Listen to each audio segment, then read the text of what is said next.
ব্রেকআপের পর প্রাক্তনের সাথে ফোন আলাপ। ডিয়ার এক্স, কেমন আছো তুমি? আমি বুঝতে পারছি তুমি বইয়ের চাপে পুরুষ সিংহ থেকে পুরুষ বেয়াল হয়ে গেছো, সেটা কোনো ব্যাপার না। তো হঠাৎ তোমার কথা আমার খুব মনে পড়লো। কেন জানো? ওই দেব শুভশ্রী 10 বছর আগে ব্রেকআপ করে 10 বছর পরে প্যাচ আপ করে এনেছে। আর তোমার আমার রিলেশনশিপ ব্রেকআপ তো রিসেন্টলি হয়েছিল। যাই হোক, তুমি বিয়ে শাদী করে এনেছো, এটা কোনো ব্যাপার না। আমিও আমার মতো আছি, এটাও কোনো ব্যাপার না। কিন্তু তাদের নিয়ে গোটা জাতি যে উত্তাল মাতাল করতেছে, মনে করতেছে যে দেব আর শুভশ্রী তাদের দুইজনের পরিবার ছেড়ে যেন পরকিয়া মানে পরোপকার করে সবার আর কি।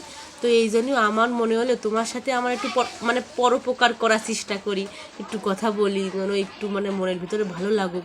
তাদের মানে ব্রেকআপটা ফিরে আবার জোড়া লাগানো দেখে আমার খুব মনে হলো। যাই হোক, তাদের জোড়া লাগানো সম্ভব হলেও আমাদেরটা জোড়া লাগানো সম্ভব না।